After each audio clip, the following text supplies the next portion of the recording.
Amara de los Santos ay tila prinsesa sa mata ng maraming tao. Sa edad na 19, lumaki siya sa isang mansyon sa Forbes Park. Napapalibutan ng mga mamahaling gamit, luxury cars at mga tagasilbi. Pero sa kabila ng marangyang pamumuhay, punong-puno ng palungkutan ang kanyang puso. Hindi pa man siya nagkaka-6 na taong gulang, ay pumanaw na ang kanyang ina sa sakit na cancer. Ang amang si Don Ernesto ay hindi na bumalik sa dating sigla. Lumubog ito sa trabaho at iniwan si Amara sa pangangalaga ng mga yaya. "Ate Amara, kain na po tayo," tawag ni Aling Lorna, ang yaya ni Amara mula pagkabata, na parang pangalawang ina na niya. "Bumili po ako ng paborito ninyong champorado." "Salamat, Aling Lorna." Mahina niyang tugon, sabay ngiti. Sa mansyon na yon, si Aling Lorna lamang ang nagbibigay sa kanya ng lambing at tunay na atensyon. Sa loob ng maraming taon, sanay na si Amara na mag-isa sa kanilang mansyon. Hindi siya mahilig sa party o gala. Mas pinipili niyang magkulong sa kanyang kwarto, nagpipinta ng mamatanawin at nagpipiano. Ang mga canvas niya puno ng malungkot na kulay. Bughaw, abo, itim. Tanging ang piano lamang ang nagpapalipad sa kanya sa ibang mundo. "Amara, bakit hindi ka sumasama sa amin ni na Camille mamaya?" tanong ng kaibigan niya sa eskwela, si Liza. "Pasensya na Liza, may gagawin pa ako sa bahay," mahina niyang tugon habang pinupunasan ang kanyang mga painting brush. Maraming naiinggit kay Amara sa kanilang paaralan.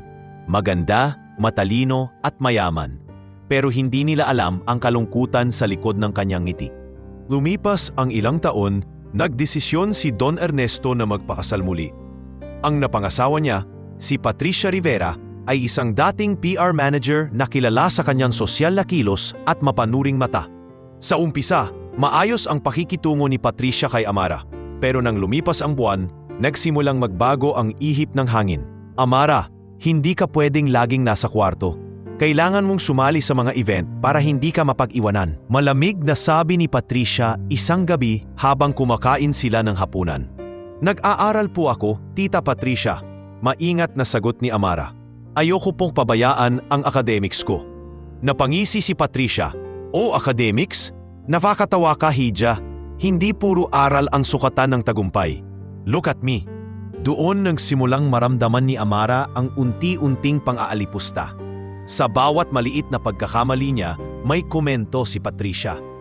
Kapag hindi niya nasunod ang tamang dress code sa family gatherings, pagagalitan siya. Kapag hindi siya sumama sa charity events, tatawagin siyang walang pakialam. Pinakamasakit sa lahat, pinababayaan na siya ng sariling ama, na tila nakalimutan ng may anak siyang umiiyak sa gabi. Isang gabi, umiiyak si Amara sa veranda ng mansion. Lumapit si Aling Lorna at marahang tinapik ang balikat niya. "Anak, hindi mo kailangan patunayan ang sarili mo sa kanila. Alam ng mama mo kung gaano ka kabuti." "Pero Aling Lorna," umiiyak si Amara, "minsan iniisip ko, sana nandito pa si mama. Siguro hindi ganito kahirap ang lahat." Niyakap siya ng matanda. "Tandaan mo, Ija, walang bagyo ang walang katapusan. Darating ang araw, sisikat din ang araw para sa'yo." Habang patuloy sa paglakad ang mga buwan, unti-unti ring pinilit ni Patricia si Amara na sumama sa hotel na pinamamahalaan niya. Ang sabi ni Patricia, "Kailangan mong matuto ng tunay na buhay, Amara. Hindi pwedeng laging libro at pintura lang ang mundo mo." Ang ama ni Amara, abala sa mga negosyo, ay pumayag. Si Amara naman, bagaman may takot, ay sumang-ayon na rin. Nang lumipat si Amara sa hotel, para siyang ibong itinapon sa gitna ng kagubatan. Mula sa mansyon na may mga taga-silbi, bigla siyang naging trainee sa housekeeping department. Nakasuot ng simpleng uniform, nakatayo sa tabi ng ibang empleyado at sumusunod sa mga utos ng supervisors. Pero doon niya unang nakilala si Marco. "Miss, okay ka lang?" tanong ng isang lalaki, hawak ang mop at may ngiti sa labi. Tumango si Amara, "Oo, salamat." Si Marco ay isang janitor, pero may kakaibang aura. Hindi tulad ng mga ordinaryong janitor na nakilala niya. Sa break time, makikita siyang nagbabasa ng libro, kadalasan tungkol sa business at investments. Naisip ni Amara, bakit kaya janitor siya kung ganito kaalam? Isang beses, nahulog ni Amara ang folder ng mga training papers niya. Yumuko si Marco para tulungan siyang pulutin. Mag-ingat ka, miss. Hindi sa lahat ng oras may tutulong sa'yo. Biro nito. Napangiti si Amara. Sa unang pagkakataon sa mahabang panahon. Simula noon, madalas na silang magkausap. Sa cafeteria, sa break room, kahit sa elevator. Dahan-dahan nagsimula siyang makakita ng mundo sa labas ng kanyang mansyon. Isang mundong puno ng sipag, tiyaga at simpleng kaligayahan. Isang gabi, tinawag siya ni Patricia sa opisina. Amara, hindi ka pwedeng laging nakababadyaan sa mga janitor na yan. Tandaan mo kung sino ka. Ngumiti si Amara. Alam ko po kung sino ako, tita, pero hindi po ako mas mataas sa kanila. Hindi nagustuhan ni Patricia ang sagot na iyon. Sa loob-loob niya, nagsimulang umusbong ang plano.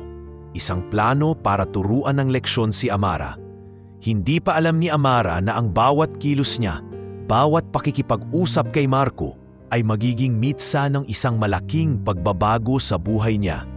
Habang tinitingnan ni Amara ang lungsod mula sa bintana ng kanyang maliit na hotel room, hindi niya alam na sa bawat araw na lumilipas, papalapit na siya sa isang pangyayaring magpapabago sa lahat.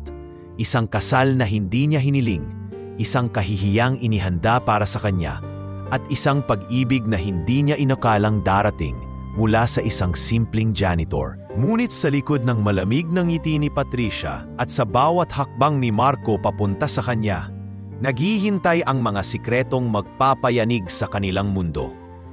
Nagising si Amara ng madaling araw sa maliit na kwarto ng hotel. Hindi ito kasing laki ng kanyang silid sa mansyon, ngunit kakaibang tahimik ang paligid. Kakaiba rin ang pakiramdam niya. Sa unang pagkakataon sa buong buhay niya, wala siyang yaya na maghahanda ng damit, walang kasambahay na maghahain ng almusal, at wala ang amang si Don Ernesto na kahit papaano ay nagbibigay ng seguridad. Huminga siya ng malalim at humarap sa salamin. Kaya ko to. Mahina niyang bulong sa sarili habang inaayos ang simpleng uniform na binigay ng housekeeping supervisor. Isang puting polo, itim na slacks at apron na may logo ng hotel. Noon lang niya nasuot ang ganoong kasimple at aminado siyang parang kinukutya siya ng sariling refleksyon. Sa unang araw niya bilang trainee, tinuruan siya ng basic cleaning tasks, pagwalis ng hallway, pagpunas ng salamin, paglinis ng mga banyo. Kasama niya ang mga regular na staff na halos hindi makatingin ng diretso sa kanya. Alam kasi nilang siya ang anak ng may-ari. Sige lang po, Miss Amara, kami na po dito, sabi ng isang matandang janitress. Pero hindi nagpapigil si Amara. Gusto niyang patunayan, kahit sa sarili, na kaya niyang bumaba sa level na iyon. Doon niya unang napansin si Marco. Nakasuot ito ng kulay asul na uniforme ng janitor, may bitbit na timba at mop, at tila abala sa paglilinis ng hallway sa kabilang wing ng hotel. Kapansin-pansin ang hitsura nito, hindi ordinaryong janitor. Matangkad, moreno, may maamong muka pero matalim ang mata. May aura ng misteryo, lalo na kapag nagbabasa ng libro sa break time. Ang hindi alam ni Amara, yun ay mga libro tungkol sa finance, economics, at business strategies. Mga bagay na bihirang interes ng isang janitor. Minsan, nahulog ni Amara ang mga papeles na hawak niya. Ay nako, sorry, bulalas niya. Biglang yumuko si Marco para tulungan siyang pulutin. Careful, miss, sabi nito na may ngiting bahagya lang. Baka madapa ka dyan. Natawa si Amara. Salamat, Marco. Di ba? Correct, Marco. Sagot ng lalaki habang nakatayo na. Hawak pa rin ang ilang papel bago iniabot sa kanya. Ikaw si Amara, anak ng may-ari. Welcome to the real world. May biro sa tono nito pero hindi bastos. Simula noon, nagkakabiruan na sila tuwing break time. Alam mo, ikaw lang yata ang janitor na nakita kong nagbabasa ng Wall Street Journal. Sabi ni Amara isang araw habang sabay silang kumakain sa maliit na kantina ng staff. Gusto ko lang mag-aral kahit walang diploma, sagot ni Marco na may pilosopikong ngiti. Wala namang bayad ang mangarap.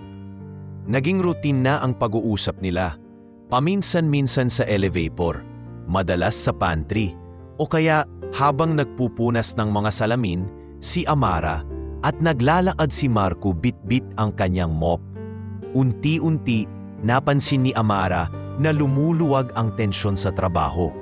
Naging mas komportable siya at unti-unting naging magaan ang kanyang loob. Ngunit hindi ito nakaligtas sa mata ni Patricia. Isang gabi, tinawag ni Patricia si Amara sa opisina nito. Nakaupo sa leather chair, hawak ang isang wine glass. Si Patricia ay nakangiting malamig habang pinagmamasdan ang anak-anakan. Amara, naririnig ko ang mga balita. Janitor ang madalas mong kausap ah. Kaibigan lang, Tita Patricia. Depensa ni Amara. Kaibigan lang daw. Mahinang tawa ni Patricia. Alam mo, Hija, ibang mundo mo sa mundo nila. Huwag kang magpakababa. Tandaan mo, anak ka ng De Los Santos. Nag-init ang tenga ni Amara, pero hindi siya sumagot. Alam niyang hindi siya pakikinggan. Sa mga sumunod na araw, lalong lumalim ang samahan nila ni Marco. Isang gabi, naabutan ni Amara si Marco sa rooftop ng hotel. Nakaupo ito, nakatanaw sa city lights, may hawak na maliit na notebook. Ano yan? Usisa ni Amara. Dream notebook, sagot ni Marco. Dito ko sinusulat ang mga goals ko. Isa na roon, makapagpatayo ng sarili kong negosyo. Talaga? Janitor ka lang pero may mga ganung pangarap? Ngumiti si Marco. Janitor lang ha?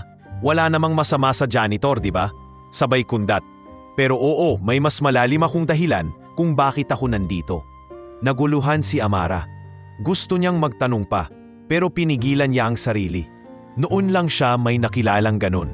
Isang tao na ila simple lang, pero may itinatagong lalim. Hindi niya alam, nag-uumpisa na ring mahulog ang loob niya kay Marco. Habang tumatagal, hindi lang siya natuto maglinis ng kwarto at mag-ayos ng kama.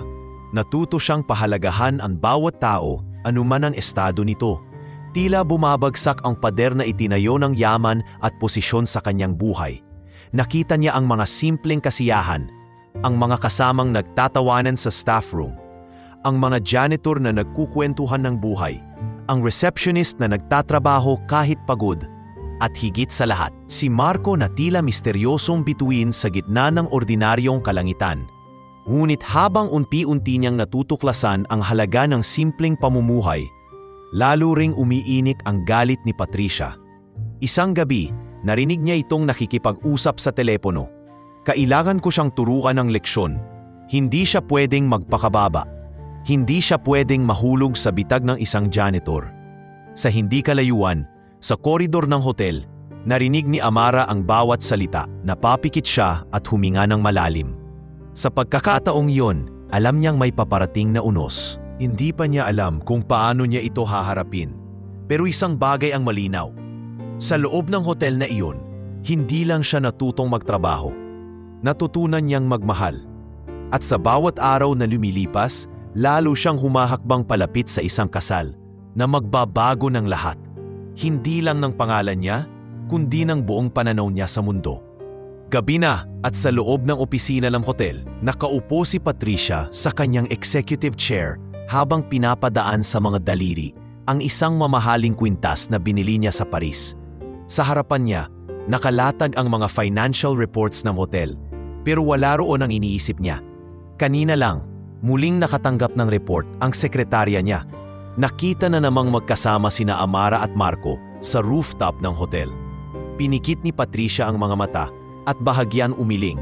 Hindi ito pwedeng mangyari, bulong niya. Alam niyang delikado ang sitwasyon. Hindi dahil kay Marco per se, kundi dahil sa takot niyang mahulog ang anak-anakan sa isang taong sa tingin niya ay walang maiaalok kundi kahihiyan. Sa loob ng maraming taon, pinangarap niyang maikasal si Amara sa isang mayamang negosyante para lalo pang mapalago ang pangalan ng pamilya De Los Santos. Ang janitor na iyon, isang sagabal lang. Kinabukasan, pinatawag ni Patricia si Don Ernesto sa hotel. Ernesto, hindi mo ba napapansin? Nagiging malapit si Amara doon sa janitor na si Marco. Panimula niya habang nakapameywang. Tumamulang si Don Ernesto, abala sa pag-check ng email sa kanyang telepono. Hayaan mo na, Patricia. Bata pa si Amara, nag-e-enjoy lang siguro. Mabilis ang sagot ni Patricia. Hindi ito tungkol sa enjoyment, Ernesto. Kaya tayo nagkaproblema noon sa mga investments mo dahil pinabayaan mo lang. Napabuntong hininga si Ernesto. Bahala ka na, maiksi niyang sagot bago umalis.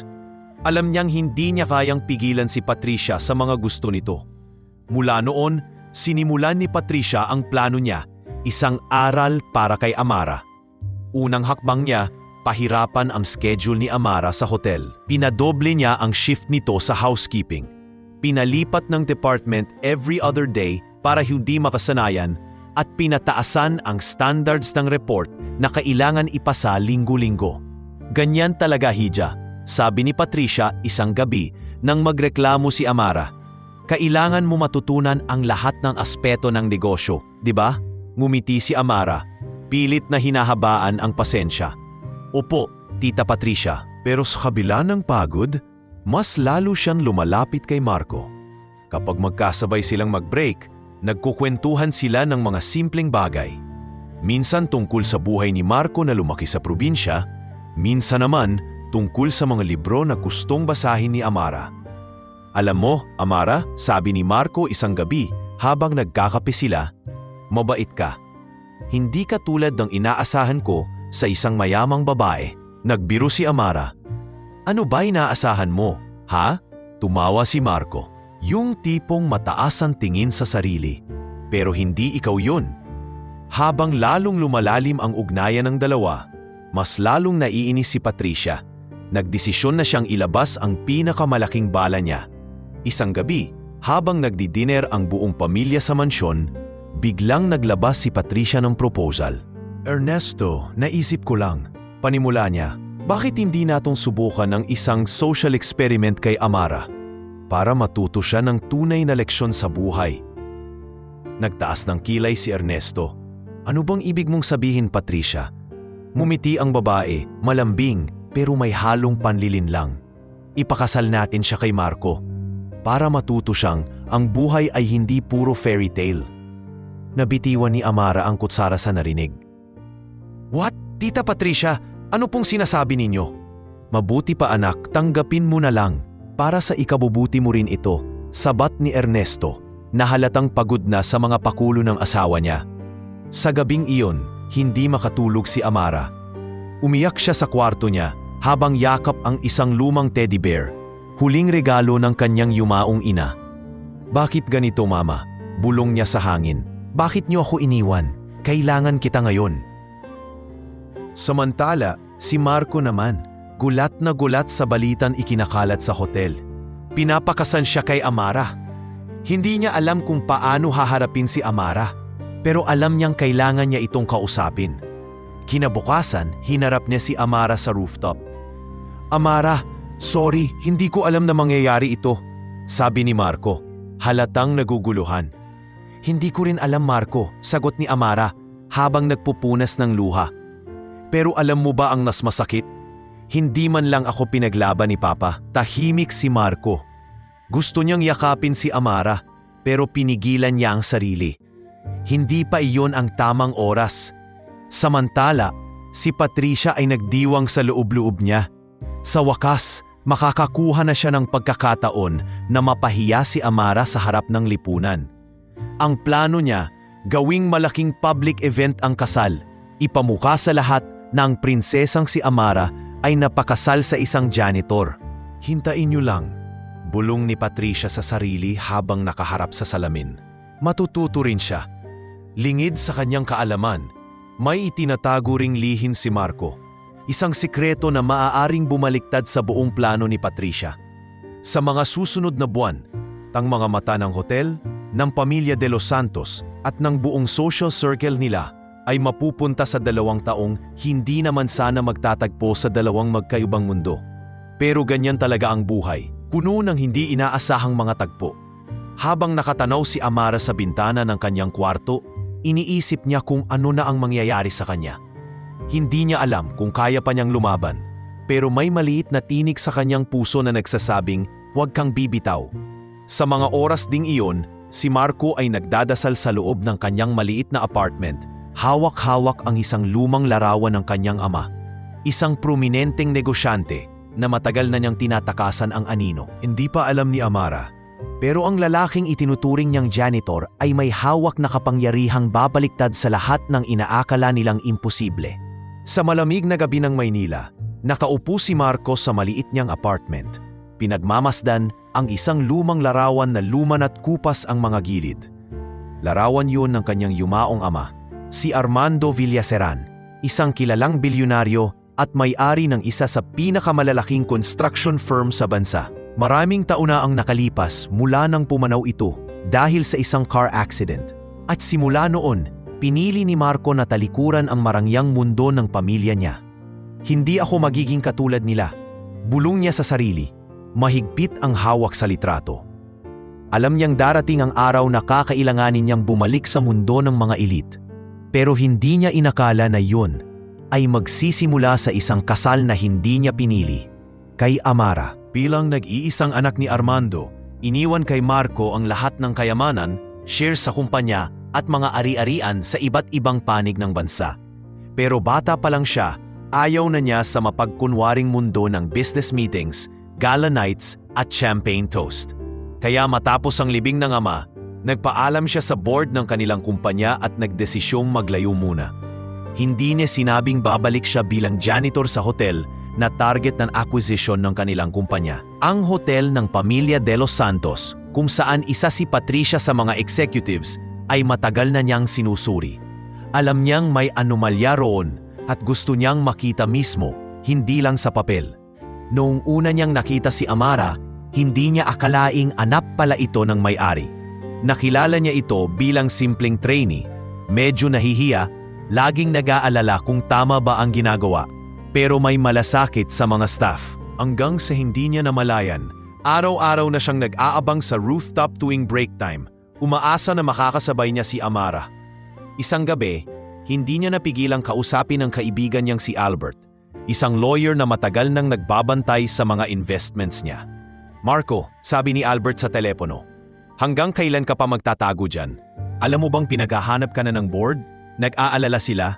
At ngayon, napabalita ang ikakasal ka raw sa anak ng De Los Santos family? Tumawa si Marco, bahagyang napapailing. Oo bro, parang teleserye, ano?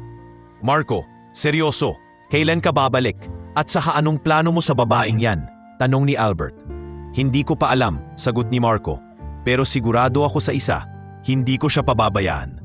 Samantala, sa kabilang dako ng Maynila, si Patricia ay abala sa mga preparasyon ng kasal.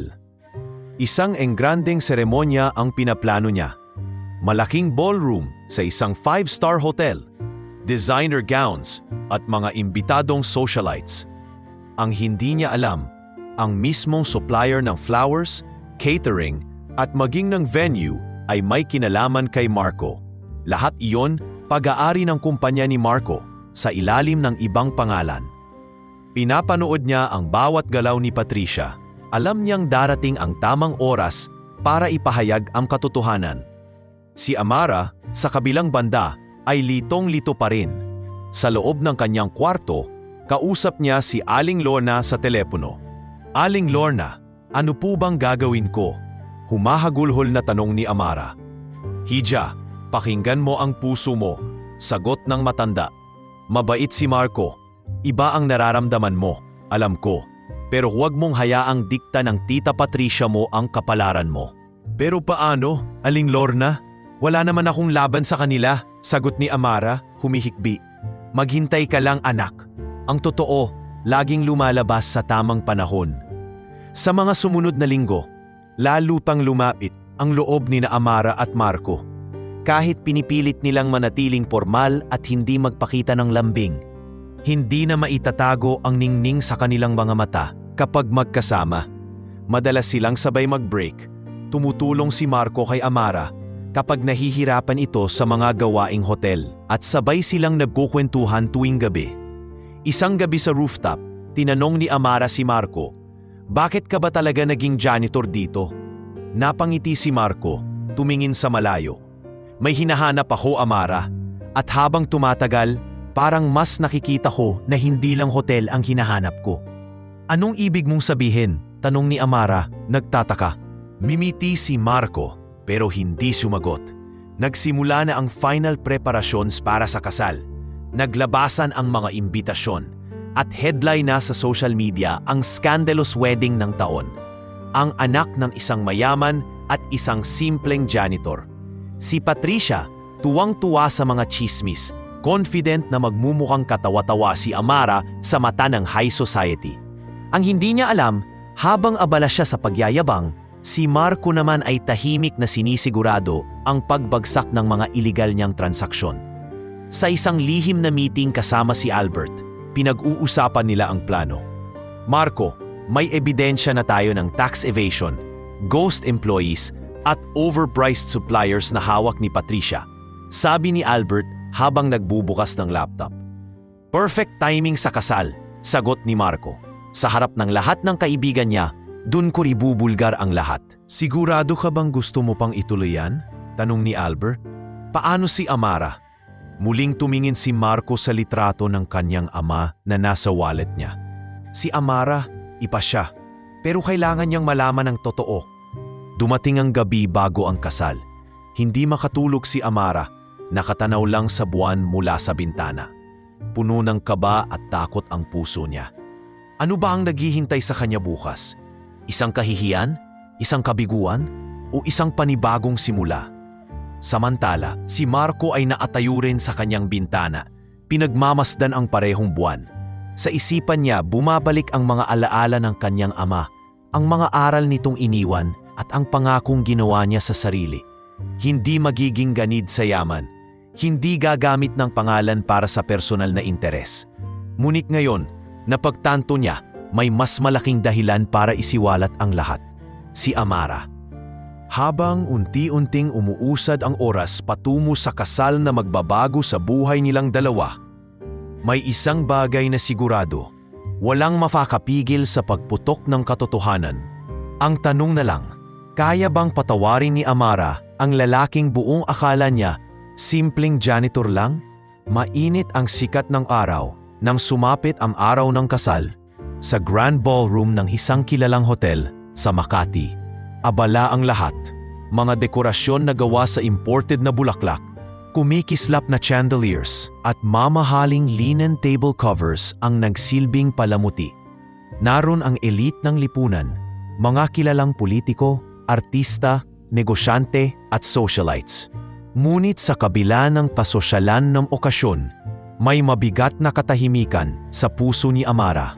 Habang sinusuotan siya ng wedding gown ng mga makeup artist at hairstylist, nakatingin lang siya sa salamin, walang imik.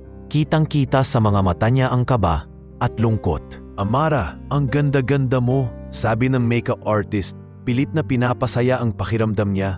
Salamat po. Mahina niyang tugon, pinipilit ngumiti, pero sa loob-loob niya, gustong-gusto na niyang tumakbo palabas. Sa kabilang dako, si Marco ay tahimik na nagbibihis sa maliit na room ng groom.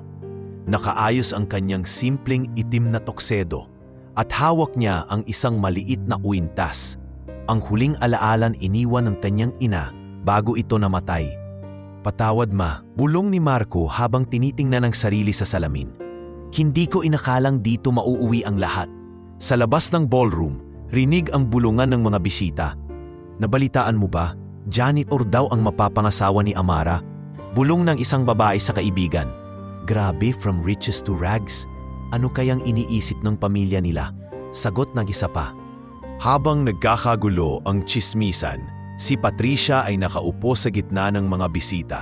May hawak na wine glass at nakangiting tila nagtatagumpay. Hayaan mong matuto ka, Amara, bulong niya sa sarili. Magsisimula na ang seremonya. Sa paglakad ni Amara sa aisle, ramdam niya ang bigat ng bawat hakbang.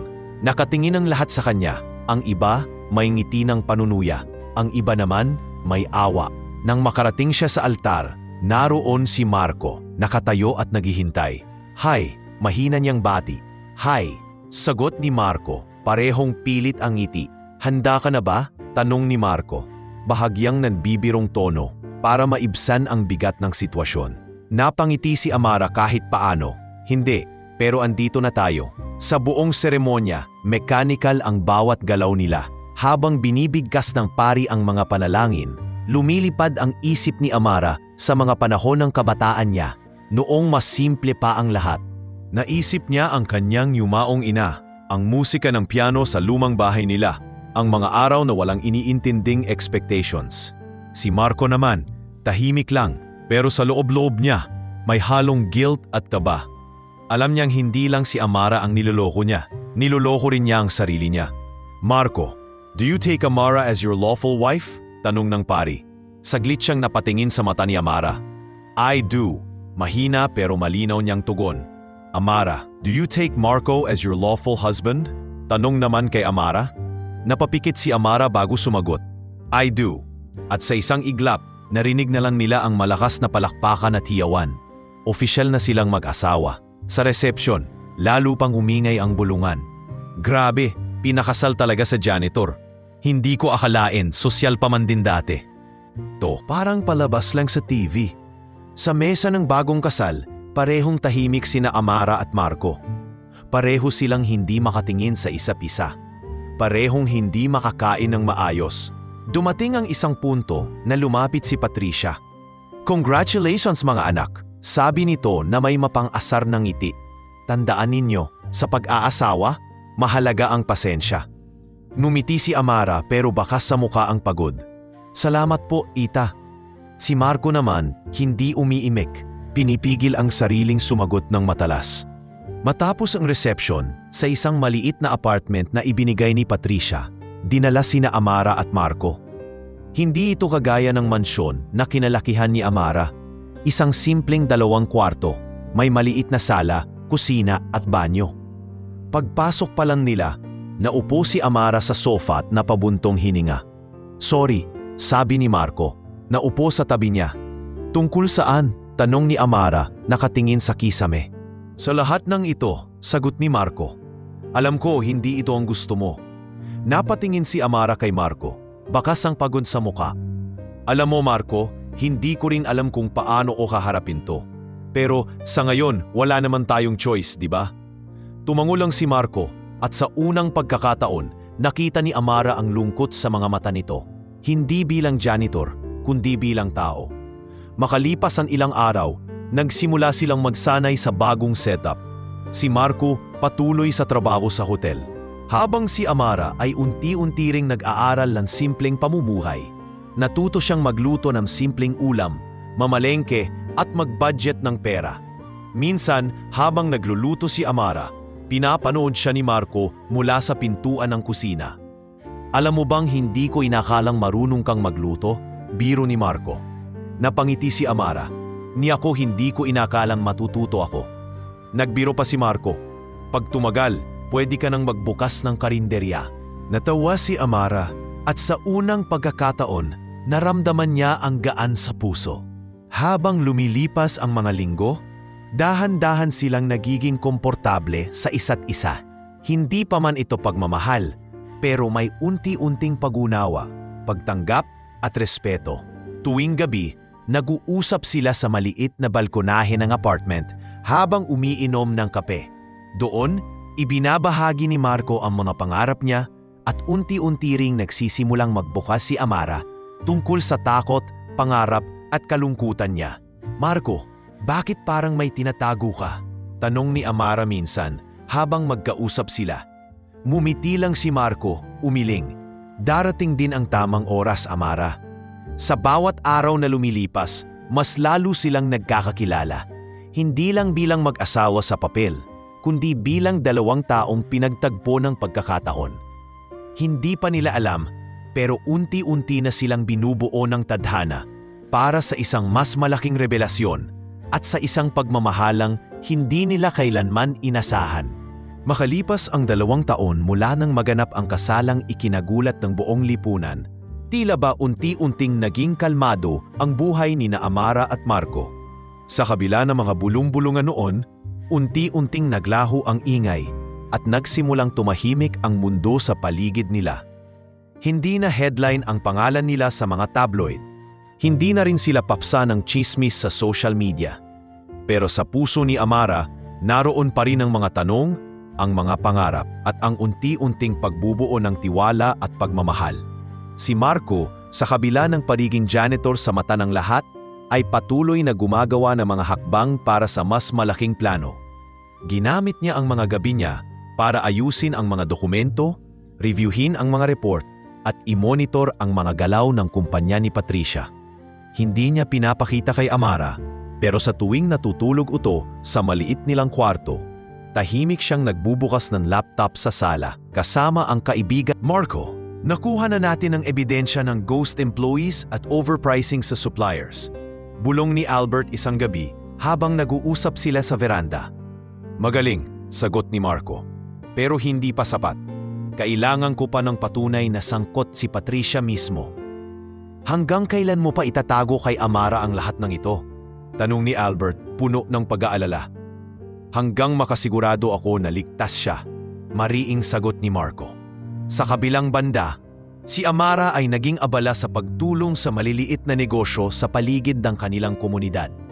Natuto siyang mag-budget, tumulong sa mga kapitbahay, at magluto ng simpleng pagkain na kalaunan ay naging negosyo nilang mag-asawa. Isang maliit na coffee shop sa tabi ng kanilang apartment. Doon nagsimulang makilala si Amara, hindi bilang anak ng mayaman, kundi bilang Amara, ang mabait na kapitbahay. Isang gabi, habang naglilinis si Amara sa coffee shop, nilapitan siya ni Marco. Amara, may plano ako. Panimula niya, seryoso ang muka. Anong plano? Tanong ni Amara habang pinupunasan ang mesa. Gusto kong palakihin ang coffee shop natin. Gusto kong magdagdag ng branch sa kabilang kanto, sagot ni Marco. Napangiti si Amara. Akala ko kung ano na. Sige, tutulungan kita. Hindi lang yon, Amara, dagdag ni Marco. May iba pa akong plano, pero darating din tayo ron. Napatingin si Amara sa kanya. Bakas sa mata ang pagtitiwala. Basta Marco, kasama mo ako. Habang lumalalim ang relasyon nila, lalo ring umiinit ang galit ni Patricia. Hindi niya inakalang magiging matagumpay ang plano ni Marco at Amara. Hindi niya inaasahang makakabangon ang dalawa mula sa kahihiyan. Kaya't nagplano siya ng panibagong hakbang. Ibenta ang shares ng kumpanya sa isang foreign investor na may balak mag-takeover. Alam niyang kapag nangyari yon, mawawalan ng kapangyarihan ang pamilya ni Marco at tuluyan niyang mapapaalis si Amara sa buhay niya. Ngunit hindi alam ni Patricia na si Marco na mismo ang unti-unting bumibili ng shares ng kumpanya gamit ang ibang pangalan at mga dummy investors. Sa tulong ni Albert, pinasok nila ang board at sinimulang ilantad ang mga katiwalian. Isang gabi, habang nagtatambay sina Marco at Amara sa rooftop ng kanilang apartment, nagtanong si Amara, Marco, napansin ko bigla kang nagiging busy nitong mga nakaraang linggo. May problema ba? Tahimik si Marco. Tumingin sa malayo. Amara, may mga bagay na darating na magugulat ka. Pero sana magtiwala ka sa akin. Marco, untagal na nating magkasama. Sa lahat ng pinagdaanan natin, alam kong hindi mo ako pababayaan. Sagot ni Amara, sabay hawak sa kamay nito. Sa pagkakataong iyon, parang gumaan ang dibdib ni Marco. Sa wakas, handa na siyang ipagtapat ang lahat sa tamang panahon. Samantala, hindi mapakali si Patricia. Isang araw, pinatawag niya si Amara sa hotel. Amara, may usapan tayo. Ilang taon ka nang kasal kay Marco at hanggang ngayon, janitor pa rin siya. Hindi ka ba nagsisisi? Tumayo si Amara, ngumiti. Tita Patricia, salamat sa pag-alala. Pero alam niyo, hindi ko sukatan ang halaga ng tao sa posisyon niya sa trabaho. Ang mahalaga, masaya ako. Masaya? Tumaas ang kilay ni Patricia. Ingnan natin kung hanggang saan ang kasiyahan niyo kapag nawala ang hotel na ito sa inyo. Hindi nagpakita ng takot si Amara. Tita, anuman ang mangyari, kakayanin namin. Sa sumunod na mga buwan, sinimulan ni Marco ang huling yugto ng kanyang plano. Inihanda niya ang ebidensya laban kay Patricia. Mga dokumentong magpapatunay ng mga iligal na transaksyon, katiwalian at pandaraya sa kumpanya. Dumating ang isang malaki at engrandeng event, ang anniversary ng kumpanya. Lahat ng bigaping negosyante ay naroon, pati mga politiko at artista. Doon nagplano si Marco na ilantad ang lahat. Sa backstage, lumapit si Marco kay Amara. Amara, ngayon mo malalaman ang totoo at sana maintindihan mo. Naguguluhan si Amara. Marco, ano bang sinasabi mo? Ngumiti si Marco, hinalikan sa noo ang asawa. Mahal kita, Amara. Sana hindi ka magalit. Habang nagsisimula ang event, umakyat si Patricia sa stage. Proud na proud habang nagbibigay ng speech. Ngunit biglang tumunog ang mic at narinig ang boses ni Marco. Magandang gabi po sa inyong lahat. Ako po si Marco Villaseran, CEO ng Villaseran Group of Companies. At sa gabing ito, may ibubunyag ako. Nagulat ang lahat. Si Amara hindi makapaniwala. Si Patricia namutla. Tumayo si Marco sa gitna ng ballroom, hawak ang mga dokumento, at isa-isang inilantad ang katiwalian ni Patricia, mula sa ghost employees hanggang sa iligal na transaksyon. Tumigil ang buong event sa katahimikan, habang unti-unting bumabagsak ang mundo ni Patricia. Matapos ang engranding revelasyon, lumapit si Marco kay Amara. Amara, ako'y may itinatagong lihim sa'yo. Hindi lang ako isang janitor, isa akong bilyonaryo. Nanatiling tahimik si Amara, mga luha sa mata, pero sa halip na galit, isang ngiti ang lumabas sa kanyang labi. Marco, kahit janitor ka o bilyonaryo, mahal kita. Sa gabing iyon, nag-iba ang ihip ng hangin. Hindi na sila ang pinagtatawanan ng lipunan. Sila na ang pinapalakpakan. At para kay Marco, higit sa lahat, napatunayan niya na hindi lang tagumpay sa negosyo ang mahalaga, kundi tagumpay sa pagmamahal. Isang gabing hindi malilimutan ang nagsimula sa magarang ballroom ng De Los Santos Hotel. Sa labas, nakapila ang mga luxury cars habang naglalakad papasok ang mga mayayaman at kilalang personalidad. Sa loob, punong-puno ang silid ng alingaw-ngaw ng halakhakan, pagbati at kantiyawan. Iyon ang gabing inihahanda ni Patricia bilang kaniyang tagumpay, ang anibersary ng kumpanya kung saan siya ang bida, ang reyna ng gabi. Suot ang kanyang mamahaling designer gown.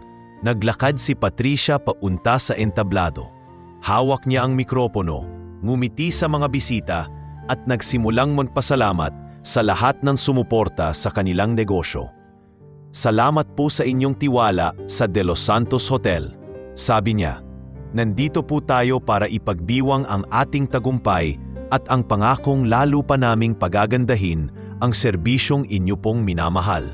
Nakangiti si Patricia, pero sa gitna ng mga bisita, nandoon si Marco, nakasuot ng itim na suit, simple at elegante, hawak ang folder ng mga ebidensyang matagal na niyang pinag-ipunan.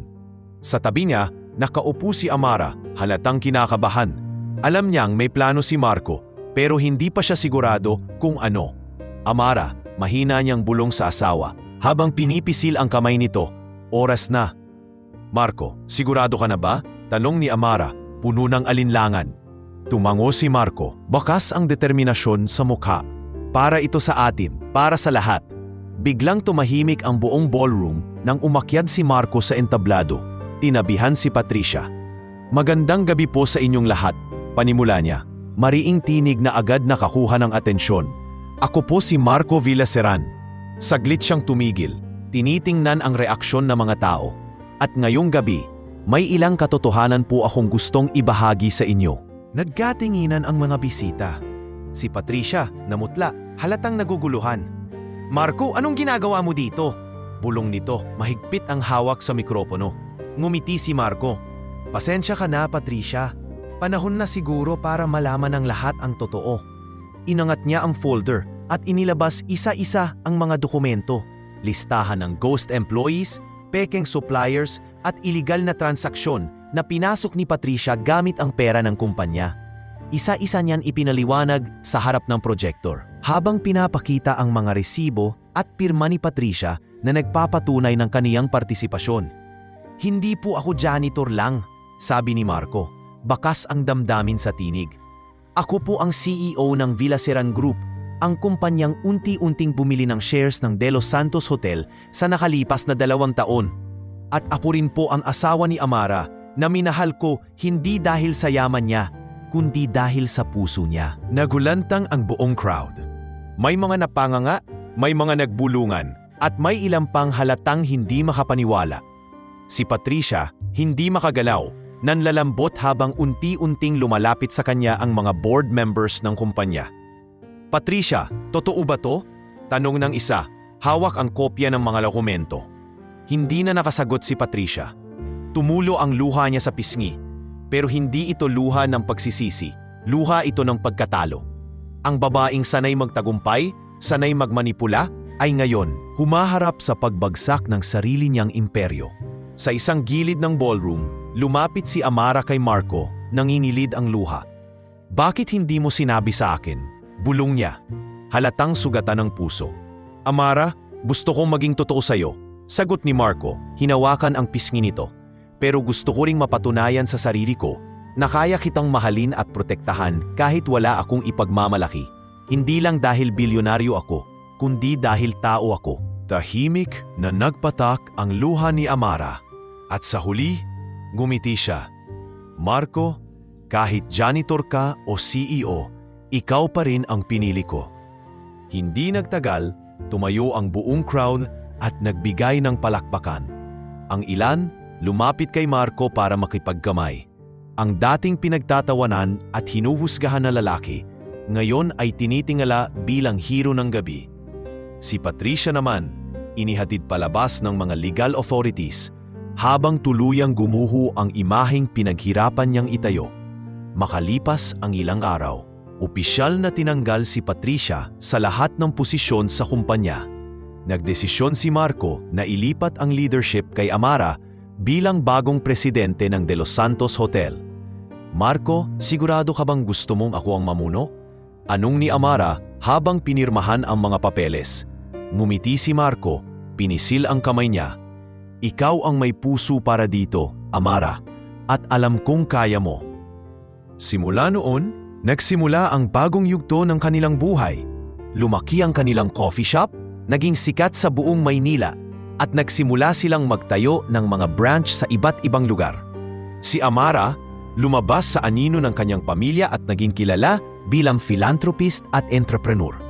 Nagsimula siyang magbigay ng scholarship para sa mahihirap na kabataan, lalo na sa mga gustong magnegosyo. Si Marco, habang abala sa kanilang corporate empire, hindi kinalimutan ang mga simpleng bagay na nagpahalaga sa kanya. Nagbibigay pa rin siya ng libreng business workshops sa mga empleyado ng hotel at madalas pa ring nag-aabot ng tulong sa dating niyang mga kasamahan sa housekeeping at maintenance. Isang gabi, habang nakaupo sila ni Amara sa kanilang balcony, nakatingin sa mga bituin, ngumiti si Marco. Amara, tingnan mo tayo.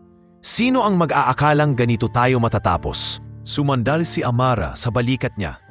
Hindi importante kung paano tayo nagsimula, Marco. Ang importante kung paano natin tinapos ang laban. Sa katahimikan ng gabi, sabay silang napatingin sa buwan. Isang tahimik na paalala na sa kabila ng lahat ng unos, laging may liwanag na naghihintay.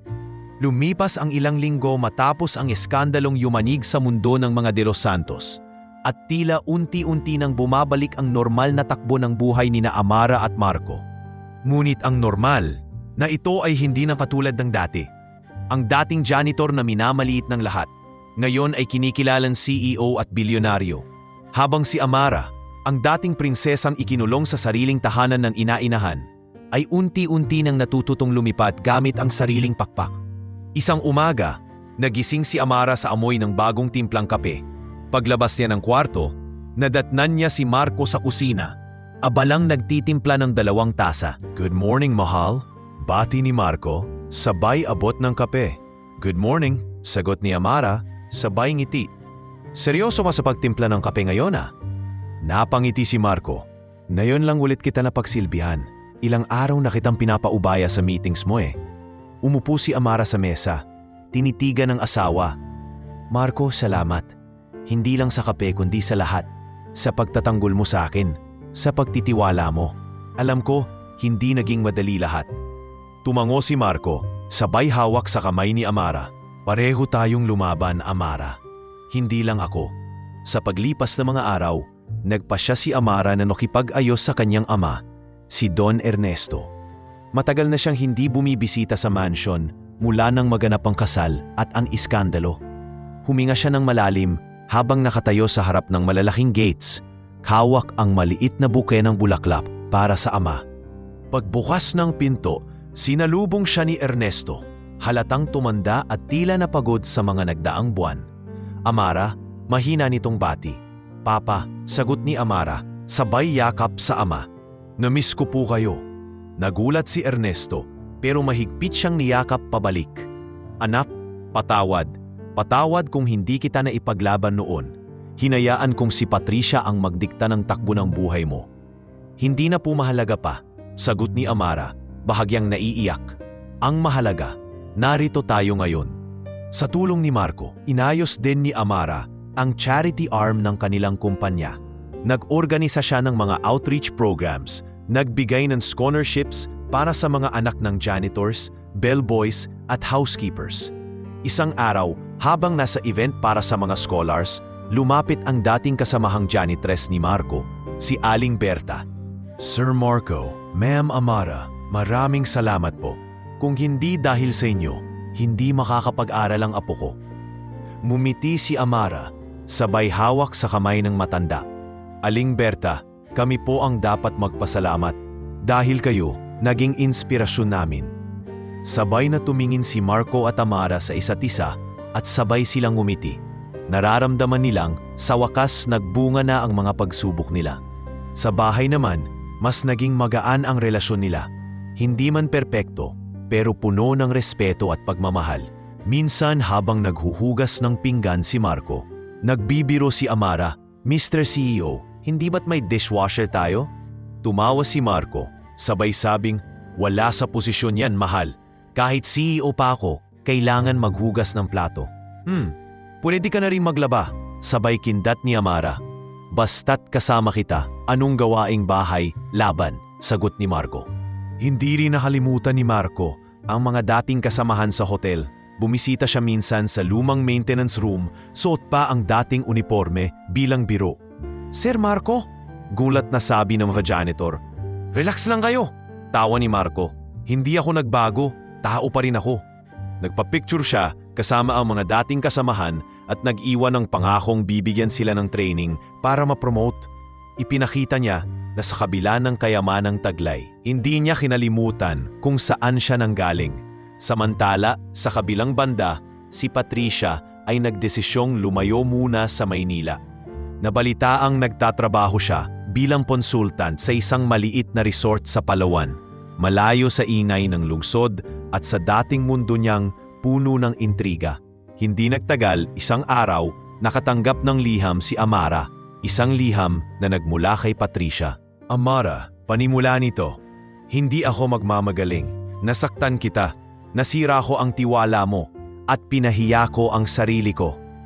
Maraming gabi akong nag-iisip kung bakit ko nagawa ang lahat ng iyon. Siguro dahil sa takot na mawala ang kapangyarihan. Siguro dahil sa inggit.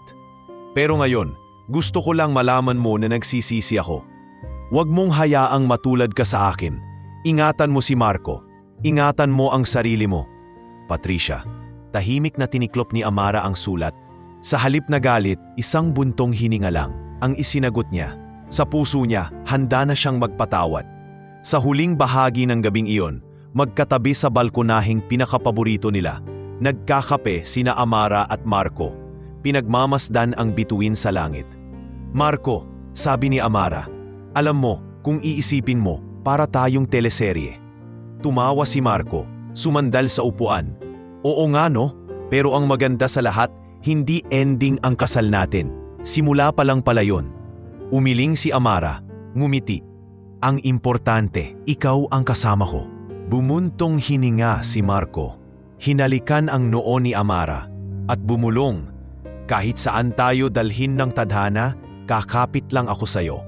Habang patuloy ang paglipas ng mga araw, pinatunayan ni na Marco at Amara na hindi posisyon o yaman ang sukatan ng pagmamahalan, kundi ang kakayahang magpapawad, magsimula muli, at sabay na bumangon mula sa pagkadapa. Sa bawat hakbang nilang dalawa, dala nila ang aral ng nakaraan at ang pangako ng mas maliwanag na bukas. Nakalipas ang 6 na buwan mula nang bumagsak si Patricia at tuluyang makuha nina Amara at Marco ang pamamahala sa De Los Santos Hotel. Marami ang nagulat sa transformasyon na nangyari kay Amara. Hindi na siya ang dating prinsesa ng mansyon na takot lumabas, umiwas sa tao, at laging nagpapasatlolo sa iba. Unti-unti siyang naghubog ng bagong katauhan. Isa ng tunay na pinuno, hindi lang sa negosyo, kundi sa puso ng maraming tao. Isang umaga, habang nakasuit at may hawak na clipboard, nag-iikot si Amara sa hotel, kasama ang bagong operations manager. Dito, gusto kong dagdagan ang training ng housekeeping team, sabi niya habang pinapakita ang mga notes. Ayokong laging ang front desk lang ang pinapansin ng mga guests. Kailangan lahat ng empleyado marunong sa customer service. Ma'am, napansin ko, halos wala na po kayong pahinga. Baka gusto niyo pong mag-break muna. Biro ng manager. Ngumiti si Amara. Wala pa sa kalahati ito ng pagod ng mga staff natin. Kaya ko pa. Sa coffee shop na pinasimulan nila ni Marco, naging regular na tambayan ni Amara ang ilang dating empleyado ng hotel. Madalas nagtitipon ang mga janitor, bellboys at kitchen staff doon. Hindi para magtrabaho, kundi para mag-usap, magplano at magbahagi ng ideya. Alam niyo ba? Sabi ni Amara sa isang roundtable discussion, may plano akong magbigay ng scholarship para sa mga anak ninyo. Gusto ko, hindi lang tayo umaangat dito, kundi pati pamilya ninyo. Ma'am Amara, grabe kayo, parang hindi kayo lumaki sa yaman. Biro ni Mang Berting, dating bellboy na ngayoy supervisor na. Baka kasi hindi ko talaga nahanap ang yaman noon. Sagot ni Amara, sabay kindat. Pero ngayon, alam ko na kung ano ang tunay na yaman. Sa bahay, naging simple na rin ang buhay nila ni Marco. Kahit bilyonaryo si Marco, pinili nilang manirahan sa isang maluwag pero hindi ostentating bahay. Isang bahay na may garden kung saan sila nagkakape tuwing umaga, nagluluto tuwing gabi at nag-uusap ng plano para sa hinaharap. Amara, naisip mo na ba kung gusto mo pa ring mag-painting? Tanong ni Marco isang gabi habang naghuhugas siya ng pinggan. Nag-isip si Amara, sabay ngiti. Alam mo Marco, matagal ko nang gustong balikan yon, pero hindi ko alam kung marunong pa ako. Bakit hindi ka mag-try ulit? Sagot ni Marco, sabay hila ng upuan papunta sa garden. Bibili ako ng bagong easel at paints para sa'yo. Malay mo, ikaw na ang susunod na sikat na artist. Tumawa si Amara. At ikaw ang #1 fan ko?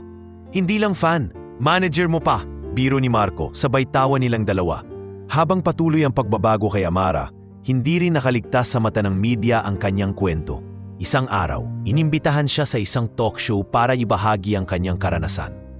Amara, maraming nakakaalala sa iyo bilang the girl who married the janitor, panimula ng host.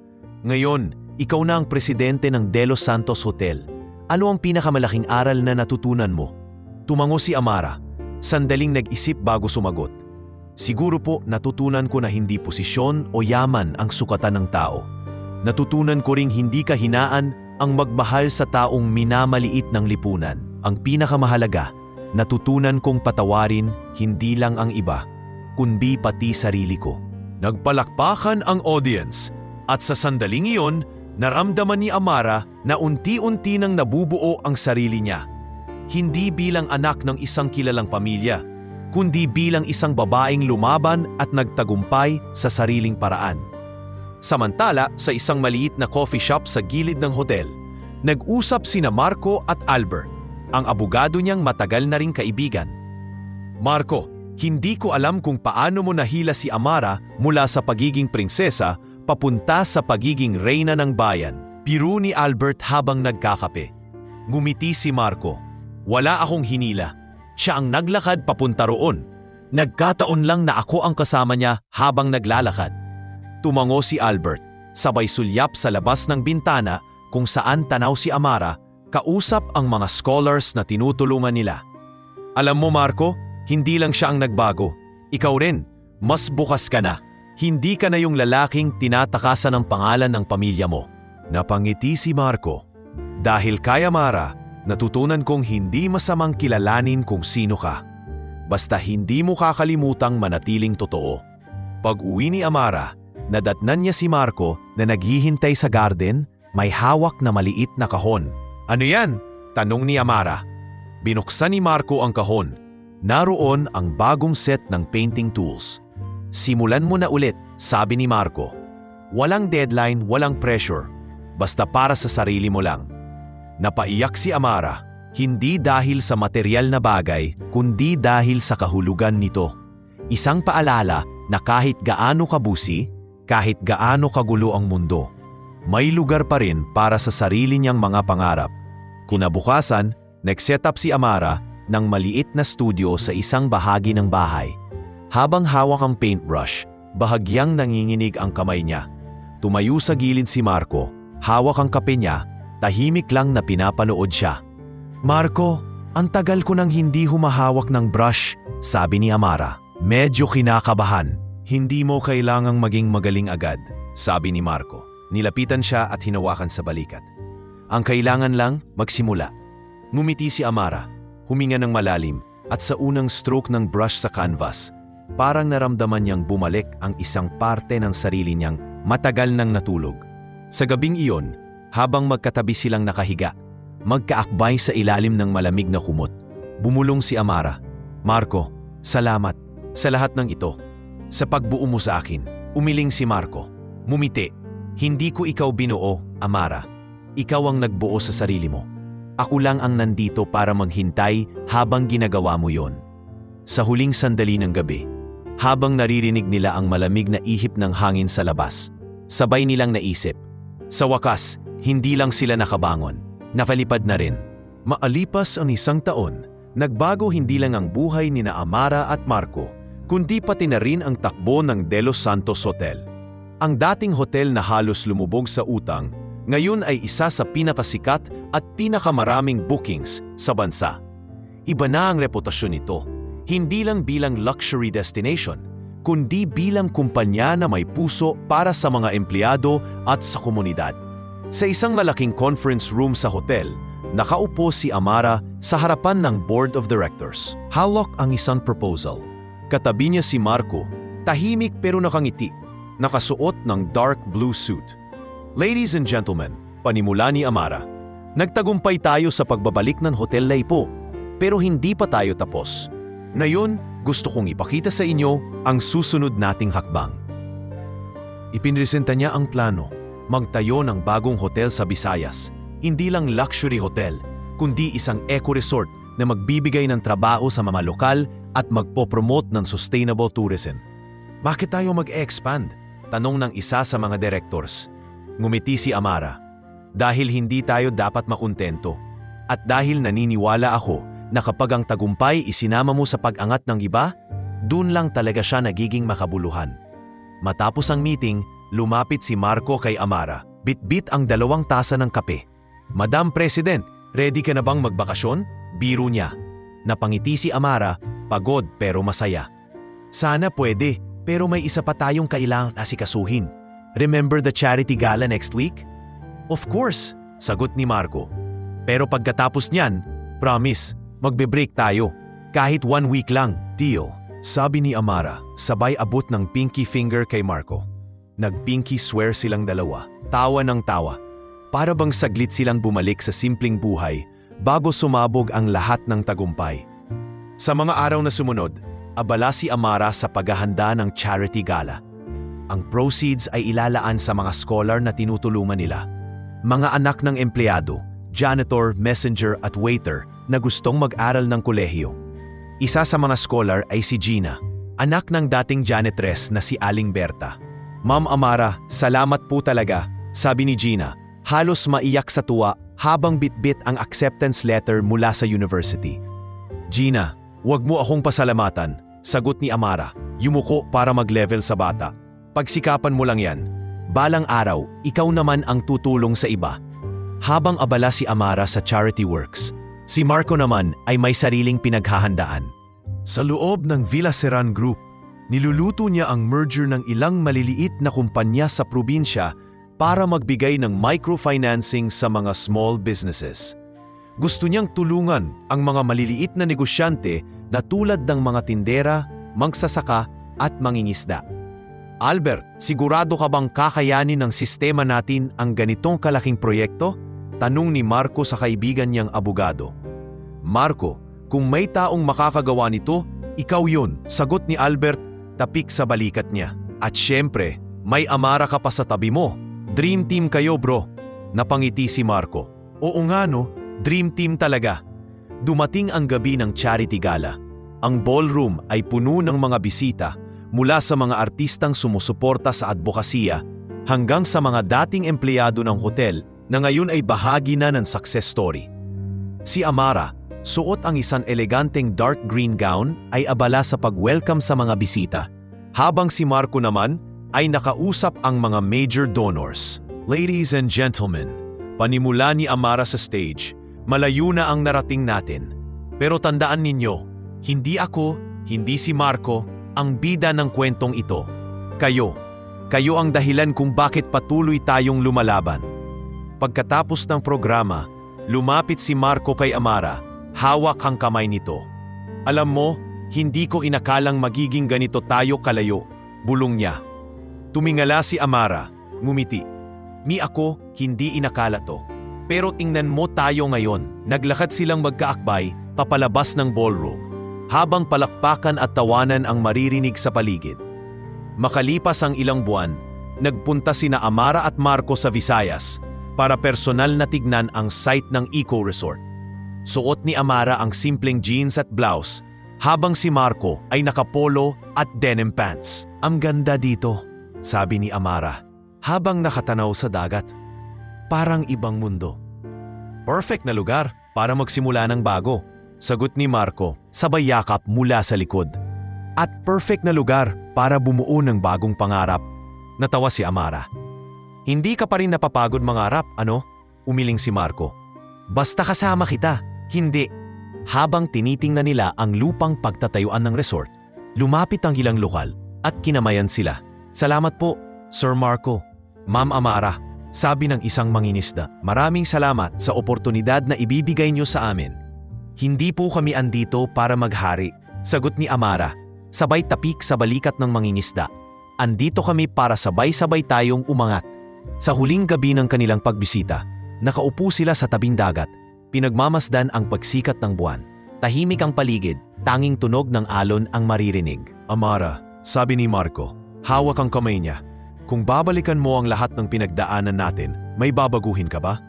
Napangiti si Amara, tumingin sa langit. Alam mo Marco, kung hindi natin pinagdaanan ang lahat ng hirap na yon, hindi tayo magiging ganito kalakas ngayon. Kaya ang sagot ko, wala. Kahit ano, uulitin ko kasama ka. Huminga ng malalim si Marco. Niyakap siya ng mahigpit. Sapat na sa akin yan. Sa sandaling iyon, sa gitna ng mga bituin at alon, ramdam ni na Amara at Marco na kahit saan man sila dalhin ng buhay, ang pangarap nilang magsilbi at magmahal ay patuloy na lalawak. Higit pa sa akala nila, higit pa sa inaasahan ng mundo.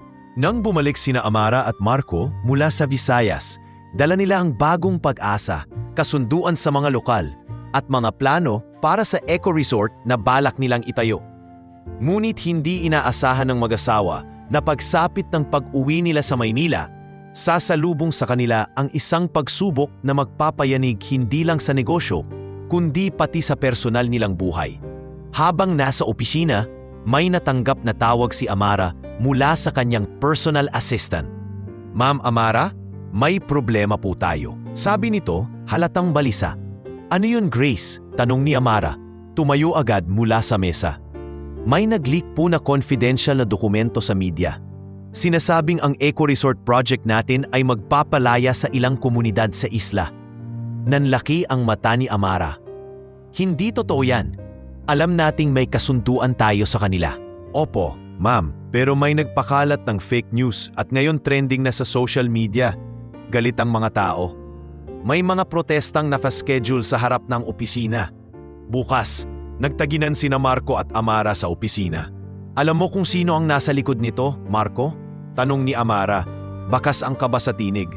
Nag-isip si Marco, nagsalubong ang kilay. May ideya ako, ang dating investor na hindi natuloy ang deal. Naiwan siyang may sama ng loob. Hinding-hindi ko akalaing aabot sa ganito. Bulong ni Amara, naupo at hawak ang sentido. Lumapit si Marco, hinawakan ang balikat niya. Makakaahon tayo rito, hindi ka nag-iisa. Kinabukasan, sa harap ng opisina, dinumog ng media at protesters ang building. May mga hawak silang placard. Huwag palayasin ang mahihirap. Stop the resort. Amara, bilyonaryo ka na. Kami pa ang ipapalayas mo. Sa rooftop, nakatayo sina Amara at Marco. Pinagmamasdan ng sitwasyon. Marco, hindi ko alam kung paano haharapin to, sabi ni Amara. Nanginginig ang kamay. Amara, malumanay na sagot ni Marco. Simula pa lang, alam kong may laban tayong ganito darating. Pero kakayanin natin to, magkasama. Tahimik na tumango si Amara.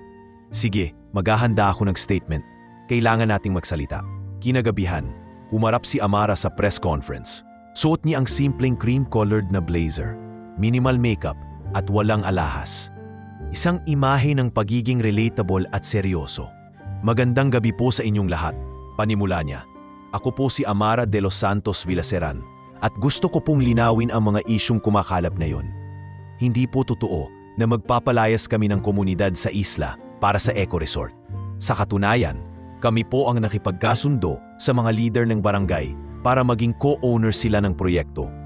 Nagpakita si Amara ng mga dokumento, signed agreements, at video interviews ng ilang barangay leaders na nagpapatunay sa kasunduan. Ang totoo po, dagdag niya, may ilang taong hindi matanggap ang pagbabago at gumagawa ng paraan para siraan kami. Ngunit hindi po kami magpapadala sa kasinungalingan. Ang pangarap namin para sa lahat, hindi lang para sa amin. Kinabukasan, gumaan-gaan na ang tensyon, lumabas sa balita ang panig nila at unti-unting nagbago ang tono ng netizens. May mga nagsimulang mag-defend kay Amara online at umangat muli ang imahe ng proyekto. Sa bahay, huminga ng malalim si Amara habang nakaupo sa sofa. Marco, hindi ko inakalang mapapagod ako ng ganito. Sabi niya, nakahilig sa balikat nito. Natural lang mapagod, sagot ni Marco, hinahalikan ang noo niya. Pero tingnan mo, nakalaban ka, hindi ka umatras. Pero Marco, dagdag ni Amara, may kunot sa noo. Paano kung may mga susunod pang ganito? Paano kung hindi pa ito ang huli? Amara, ang negosyo at buhay, hindi nawawala ng bagyo, sabi ni Marco. Hinawakan ang kamay niya. Pero sa bawat bagyo, mas lumalakas ang ugat ng puno. Ganoon din tayo. Habang nagpapahinga si Amara sa garden, biglang dumating si Albert, dala ang bagong impormasyon. Marco, Amara, may bago akong balita, panimula niya. Naku, wag mo muna kami takutin, Albert, biro ni Marco. Pero seryoso ang tono. Hindi ito babala, sabi ni Albert, sabay abot ng folder. Galing ito sa isang journalist na tumulong sa atin. Nakuha nila ang listahan ng mga taong sangkot sa pagpapakalat ng fake news. At guess what? Kasama si Patricia. Napasinghap si Amara. Si Patricia? Akala ko nasa Palawan na siya, nagpapaka-low profile? Nagbalik, sagot ni Albert. At mukhang galit na galit pa rin. Pero huwag kayong mag-alala, may legal team na akong naghahanda ng action. Ilang gabi pa ang lumipas. At sa wakas, naresolba ang issue. Naglabas ng public apology ang ilang media outlets at unti-unting bumalik ang tiwala ng publiko. Pero para kay Amara, higit pa roon ang natutunan niya. Isang gabi habang naglalakad sila ni Marco sa tabing dagat, isa sa mga huling gabi bago umpisahan ang construction ng resort, huminto si Amara at nagtanong, Marco, sa dami ng pinagdaanan natin, minsan naiisip ko, dapat ba nating ituloy lahat to? O baka dapat bumalik na lang tayo sa simpleng buhay? Alam mo Amara, sagot ni Marco, hindi simpleng buhay o marangyang buhay ang sukatan ng kaligayahan. Ang sukatan kung kasama mo pa rin ang taong mahal mo kahit saan ka dalhin ng mundo. Napangiti si Amara sabay yakap kay Marco. Tama ka, ikaw lang pala ang sagot. Habang nakatayo sila sa ilalim ng bituin, sabay nilang naramdaman na may mga laban pang darating. Pero handa na silang harapin iyon, magkasama, mataag, at may pag-asang ang bawat pagsubok ay magbubunga ng mas malaking pangarap. Sa kabila ng matagumpay na paglutas sa kontrobersiya at muling pagbango ng imahe ng kanilang proyekto, hindi pa pala doon natatapos ang mga pagsubok nina Amara at Marco. Dumating ang isang trahedyang hindi nila inaasahan. Ang pagkawala ng isa sa pinakamahalagang taong naging gabay nila sa likod ng tagumpay. Isang umaga, tumawag si Albert, ang matalik na kaibigan ni Marco at abogado nila. Marco, mahina ang boses ni Albert, may panginginig. Albert, ano yan? Tanong ni Marco, nag-aalala. Si Don Ernesto, naatake sa puso, nasa ospital na yon. Bumagsak ang hawak na tasa ni Marco at agad siyang sumugod sa ospital kasama si Amara. Pagdating doon, nasalubong nila ang mga doktor at nurses sa labas ng ICU. Dok, kamusta ang tatay ko? Halos hindi makapagsalita si Amara. Nanginginig ang labi. Lumapit ang doktor, malungkot ang mukha. Ginawa namin ang lahat, Mrs. Villaseran. Pero hindi na po siya umabot. Para bang biglang naglaho ang lahat ng ingay sa paligid.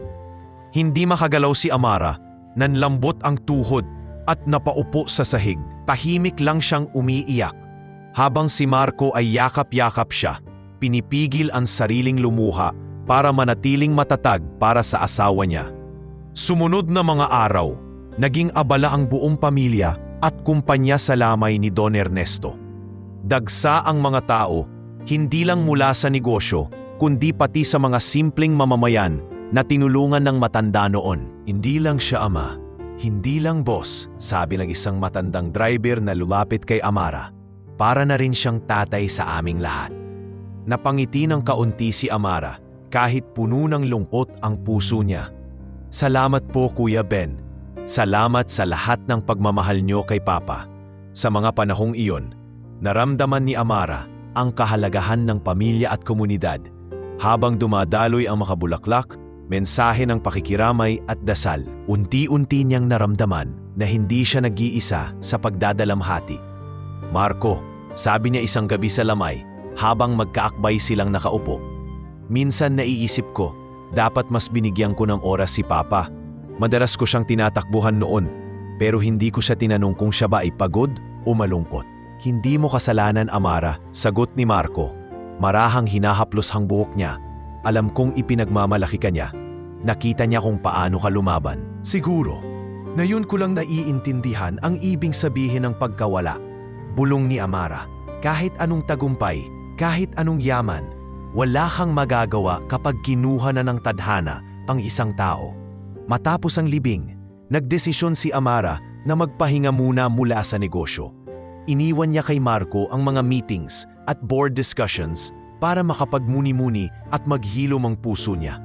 Nagbalik siya sa simpleng mga gawain. Pagpipinta sa maliit na studio, paglalakad sa parke, pagbisita sa mga scholar, at pakikipagkwentuhan sa mga kapitbahay. Isang araw, habang nagpipinta, lumapit si Marco at inabutan siya ng sandwich at juice. Hindi ka pa nag-aalmusal, mahal, sabi ni Marco, nakaupo sa tabi niya. Ngumiti si Amara, huminto saglit sa paghawak ng brush. Alam mo ba Marco, sa bawat stroke ng pintura, pakiramdam ko, mas naiintindihan ko ang sarili ko. Mas nararamdaman ko si Papa sa mga alaala, sa mga sinabi niya noon, kahit sa mga hindi niya nasabi. Hindi mo kailangan magmadali, Amara, sabi ni Marco, marang hinawakan ng kamay niya. Pahinga ka lang, nandito lang ako. Hindi nagtagal, bumalik ang sigla ni Amara. Ngunit hindi na siya katulad ng dati.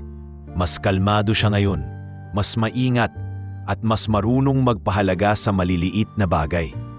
Maging ang paraan niya ng pamumuno sa kumpanya ay nagbago.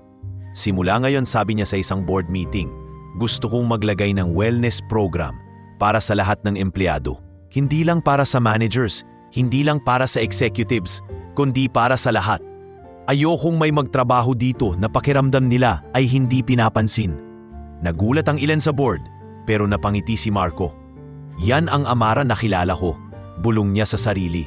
Isang gabi, nag-organisa si Amara ng maliit na salo-salo sa bagong bukas na eco resort.